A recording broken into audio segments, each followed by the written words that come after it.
Hi everyone, आप सभी का फिर से एक नए वीडियो पर स्वागत है। दोस्तों, आज हम लोग बात करने वाले हैं बिहार पुलिस मद्य निषेध के ऊपर। बिहार पुलिस मद्य निषेध में जो है कि जैसे कि बता दें कि लगातार प्रत्येक दिन आपको जो है कि प्रैक्टिस सेट चलाई जा रही है, जिसमें आप लोग अच्छे से जो है कि प्रीवियस ईयर्स ऑलरेडी अपना क्वेश्चन जो है तैयारियाँ कर सकते हैं। ठीक है, प्रीवियस ईयर्स ऑलरेडी आप लोग तैयारी कर सकते हैं, जिसको मैं लेकर के आ रहा हूँ। और प्रत्येक दिन यानी कि 29/1/2021 तक 2022 तक 29/1/2022 तक पूरा टोटली जो है कि प्रीवियस ईयर्स क्वेश्चन मैं लेके आऊँगा और साथ ही साथ प्रैक्टिस सेट भी लगवाऊंगा। ठीक है, आप समझ लीजिए जैसे कि इस हाल में मतलब कि इस जो बेरोजगारी वाला दंत आप लोग सह रहे हैं, इसमें आपको ऐसा कर लेना है कि ये हर हाल में आपको जो कि वैकेंसी ले लेनी है तो ले लेनी है, मतलब समझिए कि आपके लिए ही आया हुआ है। ठीक है, इस तरह से बताएं कि जैसे कि प्रत्येक दिन जो है कि एवरीडे इस पर क्लास चलाई जा रही हैं प्रीवियस ईयर्स, और वो जो है कि 2010 से लेकर 2020 तक 2020 तक 2010 से 2020 तक के 10 साल का जो कि प्रीवियस ईयर्स मतलब कि 10th ईयर पूरा प्रीवियस ईयर्स मेरे पास क्वेश्चन पेपर्स हैं। ऑलरेडी हमने इसका व्यवस्था किया और इसका अध्ययन करके खुद आप लोगों को मैं बता रहा हूँ। तो आप लोग इसको ज़रूर देखें और आप इससे जितना हो सके उतना हेल्प ज़रूर लें। ठीक है, तो चलिए अब शुरू करते हैं। क्वेश्चन नंबर जो है कि 58। और इससे पहले की बात करें तो इसका एक पार्ट 1 जो वीडियो आया हुआ है, अभी आप लोग आसानी से जाकर इसके प्लेलिस्ट में देख सकते हैं। उसमें कम से कम 57 तक क्वेश्चन करा दिया गया है। अब नेक्स्ट क्वेश्चन के ऊपर हम बातें करने वाले हैं। चलिए, तो ये क्वेश्चन कह रहा है कि since the keys are with my mother I we money. ठीक है, चलिए इसका जो आंसर हो जाएगा कैनॉट लीड। ठीक है, कैनॉट लीड यानी कि ऑप्शन नंबर ए जो है कि करेक्ट है। ठीक है, ऑप्शन ए जो है कि इसका करेक्ट हो जाएगा। चलिए इसके बाद से बातें कर ले हम लोग नेक्स्ट क्वेश्चन के ऊपर। तो नेक्स्ट क्वेश्चन जैसे कह रहे हैं कि निम्नलिखित ऑक्साइडों के अम्लीय गुण का सही क्रम है। निम्नलिखित ऑक्साइडों के अम्लीय गुण का सही क्रम क्या होगा? तो N2O5 जो है कि बड़ा है SO2 से, और SO2 जो बड़ा है CO2 से, और CO2 जो है कि बड़ा है CO से। ठीक है, यानी कि ऑप्शन नंबर डी आपका करेक्ट हो चुका है और आप इसको लगा सकते हैं। चलिए नेक्स्ट क्वेश्चन के ऊपर बात करते हैं हम लोग। तो नेक्स्ट क्वेश्चन कह रहा है कि यदि सरल रेखीय पूर्ति का वक्र कीमत अक्ष को काटता है तो पूर्ति को लोच होगी। पूर्ति की लोच क्या होगी? मतलब कि कह रहा है कि यदि सरल रेखीय मान लीजिए कोई रेखा है जो कि पूर्ति के वक्र कीमत को काटता है। ठीक है, पूर्ति के वक्र कीमत को काटता है तो अक्ष को काट मतलब वक्र कीमत अक्ष को काटता है तो पूर्ति की लोच होगी। ठीक है, तो इसका ऑप्शन नंबर जो है कि 0 हो जाएगा, यानी कि डी। ठीक है, चलिए इसके बाद से नेक्स्ट क्वेश्चन के ऊपर बात करते हैं हम लोग। कह रहे हैं कि नीचे लिखे अक्षांशों में से भारत की मुख्य भूमि से गुजरने वाला अक्षांश है। ठीक है, तो नीचे लिखे अक्षांशों में से भारत की मुख्य भूमि से गुजरने वाला अक्षांश कौन है? ये 29°36' उत्तर। ठीक है, ये आपका आंसर हो जाएगा। इसके बाद से बात करते हैं नेक्स्ट क्वेश्चन के ऊपर। तो कह रहा है कि चूज द करेक्ट ऑप्शन। इसका क्या ऑप्शन सही है उसका चूज करना है। ठीक है, तो देखिए कह रहा है कि formal registered are obtain use to create a turn of the objective. तो इसका जो कि ऑप्शन नंबर हम लोगों के लिए जो है कि करेक्टर्स हो जाएगा। ठीक है, करेक्टर्स ऑप्शन बी यानी कि करेक्ट है। नेक्स्ट क्वेश्चन के ऊपर बात करें तो कह रहा है कि मेहरुनिसा परवेज को निम्नलिखित में से किस सम्मान से सम्मानित किया? नेहरू निशा परवेज को निम्नलिखित में से किस सम्मान से जो कि उसको सम्मानित किया गया है? तो नेहरू-निशा परवेज को मैं बता दूं पद्मश्री से, पद्मश्री सम्मान से, मतलब कि पद्मश्री जो है उससे उनको सम्मानित किया गया था। चलिए नेक्स्ट क्वेश्चन के ऊपर बात करते हैं। तो निम्न में से कौन एक प्राथमिक उपभोक्ता है? इसमें से प्राथमिक उपभोक्ता कौन है? देखिए, तो इस प्रकार का क्वेश्चन जो है ये बहुत ही आसान है। देखिए, प्राथमिक उपभोक्ता की बात करें तो सबसे पहले ये देखिए प्रोडक्ट यानी कि उपभोक्ता, उत्पादक जो है उत्पादक की बात करें तो सबसे पहले उत्पादक है ये आपको घास। ठीक है, घास जो है ये उत्पादक है। मतलब मान लीजिए कि घास सबसे पहले उपजता है तो इसको खाने वाला कौन है? या तो खाएगी हिरण, मतलब कि हिरण खाएगा, और नहीं तो बकरी। यही नहीं खाएगी घास। कौन खा सकता है? हिरण, नहीं तो बकरी, नहीं तो गाय, नहीं तो भैंस, ये सब खाएंगे। और फिर इन सब को खाने वाला कौन है? हिरण को या बकरी को खाने वाला कौन है?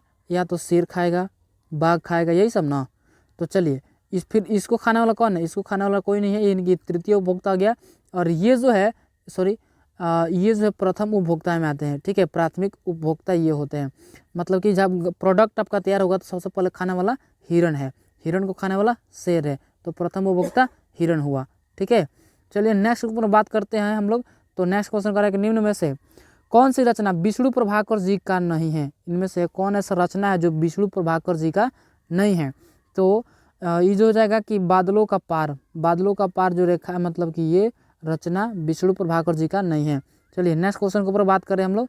तो नेक्स्ट क्वेश्चन कह रहा है कि निम्नलिखित में से कौन सी गैस धरातल पर तापमान की वृद्धि के लिए मुख्य रूप से उत्तरदायी है? निम्नलिखित में से कौन सी गैस है जो धरातल पर तापमान की वृद्धि के लिए मुख्य रूप से उत्तरदायी है? तो इसका ऑप्शन नंबर से बात करें तो जैसे कि देखिए कार्बन डाइऑक्साइड, ये जो कि पृथ्वी पर मतलब कि आसानी से आपको मिल जाएगा, इस प्रकार से याद रखिए इसको, ठीक है। निम्नलिखित में से कौन सी गैस है जो धरातल पर तापमान की वृद्धि के लिए मुख्य रूप से उत्तरदायी है? आपको याद करना है। अगर मान जैसे क्वेश्चन नहीं याद हो रहा है तो आप याद रखिए कि पृथ्वी पर जो है कि काफ़ी ज़्यादा प्रदूषण फैल चुका है, पॉपुलेशन की वजह से काफ़ी ज़्यादा पोल्यूशन है, यानी कि कार्बन की संख्या है मतलब कि ज़्यादा है, यानी कि यह तो आसानी से मिल सकता है, ठीक है, यानी कार्बन डाइऑक्साइड, ठीक है। इस प्रकार से आप लोग याद रखिएगा तो आराम से याद हो जाएगा। चलिए आगे नेक्स्ट क्वेश्चन के ऊपर देखेंगे। तो नेक्स्ट क्वेश्चन नंबर आ रहा है जैसे कि 67 नंबर क्वेश्चन है कर बोर की परिकल्पना अनुसार, बोर के परमाणु मॉडल आप लोग अगर पढ़े होंगे क्लास 12 में जो कि फिजिक्स, बोर की परिकल्पना अनुसार n में स्थिर कक्षा का कोणीय संवेग होता है। इसका कोणीय संवेग कितना होता है दोस्त? तो ये हो जाएगा second NH/2π, NH/2π, B option इसका करेक्ट हो जाएगा, ठीक है। चलिए नेक्स्ट क्वेश्चन के ऊपर देखते हैं। तो नेक्स्ट क्वेश्चन का आता है कि कह रहा है क्षार धातुओं में, क्षार धातु जैसे आप लोग जान रहे हैं अम्ल, क्षार और भस्म होता है। तो क्षार धातुओं में जैसे कि इलेक्ट्रॉनिक विन्यास NH2NP1 है, क्षार धातुओं में NH2NP1 है, ये हो जाएगा आपका आंसर। चलिए इसके बाद से बात करते हैं हम लोग जलीय विलयन में क्षार धातुओं की उपचायक सामध्य का सही क्रम क्या है? सही क्रम बताइए, इसका सही क्रम क्या होगा? तो इसका सही जो होगी ये हो जाएगा LiNaKRb और C, यानी कि लिथियम, सोडियम, पोटेशियम, रुबिडियम और कैल्शियम, ठीक है। सॉरी C कैलियम होता है। तो इसका बात करते हैं हम लोग, आगे चलते हैं। तो रक्त का थक्का जमने के लिए आवश्यक विटामिन, रक्त को थक्का बनाने के लिए, जैसे कि मान लीजिए आपका कोई कारणवश जो है कि आपके शरीर से ब्लड गिर रहा है, जिससे कि एक्सीडेंट हो गया या कोई भी बातें होगी, तो इस रक्त को थक्का बनाने के लिए कौन सहायक होता है? तो इसमें जो कि इसका ऑप्शन जो कि सी हो जाएगा, यानी कि के। ये विटामिन जो विटामिन के है, अगर आपके शरीर में अधिक मात्रा में परिपूर्ण है तो आपके रक्त का थक्का बनाने में कम समय लगेगा और जल्द से जल्द जो है कि बना देगा, ठीक है। चलिए आगे बात करते हैं, भारतीय स्वतंत्रता अधिनियम कब पारित हुआ? भारतीय स्वतंत्रता अधिनियम कब पारित हुआ था? तो भारतीय स्वतंत्रता अधिनियम 18 जुलाई 1947 को पारित हुआ था। 18 जुलाई 1947 को भारतीय स्वतंत्रता अधिनियम 18 जुलाई 1947 को पारित हुआ था। चलिए नेक्स्ट क्वेश्चन के ऊपर बात करते हैं हम लोग। तो नेक्स्ट क्वेश्चन कह रहा है कि निम्न में से कौन सा विद्युत का कुचालक है? निम्नलिखित में से कौन सा विद्युत का कुचालक है? तो ये हो जाएगा प्लास्टिक विद्युत का कुचालक है। कुचालक और शौचालक आप लोग जानते ही हैं, कुचालक जो है कि प्लास्टिक इसमें हो जाएगा, ठीक है। चलिए इसके बाद से बात करें हम लोग को नेक्स्ट क्वेश्चन के ऊपर। तो नेक्स्ट क्वेश्चन कह रहा है कि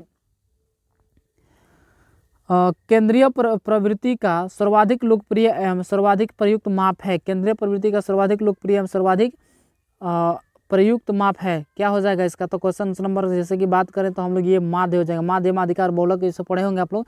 तो ये हो जाएगा आपका ऑप्शन नंबर 1 करेक्ट है, ठीक है। आइए अगला क्वेश्चन के ऊपर बात करते हैं। तो करेगा लोकसभा का अध्यक्ष अपना त्याग पत्र प्रेरित करता है। लोकसभा का अध्यक्ष जो होते हैं वो अपना त्याग पत्र किसको प्रेरित करते हैं? तो लोकसभा के अध्यक्ष जो कि अपना त्याग पत्र लोकसभा के अध्यक्ष को वो प्रेरित करते हैं, यानी कि ऑप्शन नंबर सी हम लोग के लिए करेक्ट है। चलिए नेक्स्ट क्वेश्चन के ऊपर बात करते हैं। तो कह रहा है कि चंद्रधर शर्मा गुलेरी की कहानी उसने कहा था ने के नायक का नाम क्या था? चंद्रधर शर्मा गुलेरी की कहानी उसने कहा था के नायक का नाम क्या था? तो इसका ऑप्शन जो है कि बी हो जाएगा, यानी कि लहना सिंह ऑप्शन है इसका, ठीक है। चलिए आगे बात करते हैं। तो नेक्स्ट क्वेश्चन के ऊपर बात करें तो ये देखिए, ये जो कि मैथ्स का क्वेश्चन सर, मैथ वाला ऑलरेडी हम जो है कि इसको बना करके पीडीएफ बनाएंगे और डालेंगे उसको, ठीक है।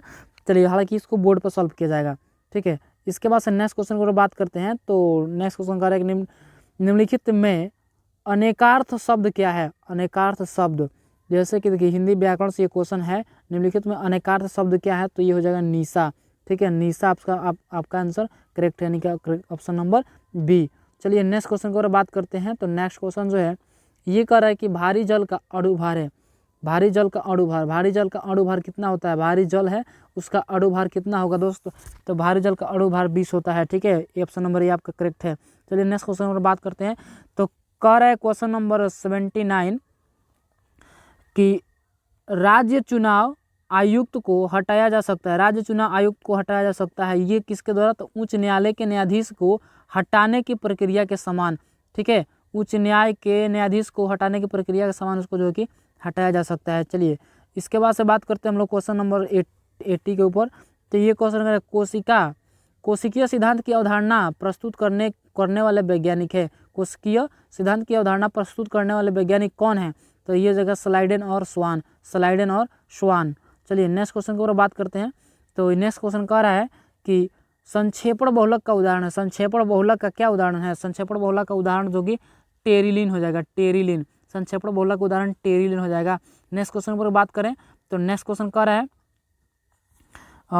कि 1 + 3 + 6 + 10 + ... n × n + 1/2 का बराबर है। कौन हो जाएगा इसका ऑप्शन, तो इसका ऑप्शन जो होगा बी हो, क्योंकि n × n + 1, n × n + 1 और उसके बाद होता है n + 2 और बटा 6। ये ऑप्शन आपका करेक्ट है। ये हालांकि सूत्र है, किसका सूत्र है, तो ये जो है एपी अर्थमेटिक प्रोग्रेशन है। आसानी से आप लोग इसको अगर पढ़े होंगे तो आसानी से बना सकते हैं, ठीक है।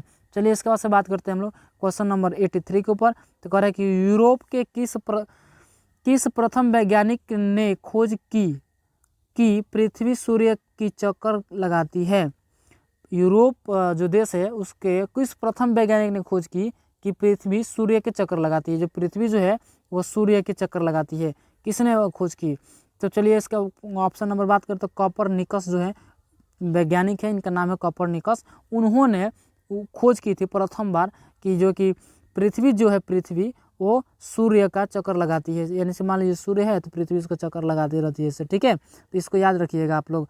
चलिए इसके बाद से बात करते हैं हम लोग नेक्स्ट क्वेश्चन के ऊपर। तो नेक्स्ट क्वेश्चन कह रहा है कि एड्स एक जो है वो क्या है, विषाणु जनित रोग है। एड्स एक विषाणु जनित रोग है।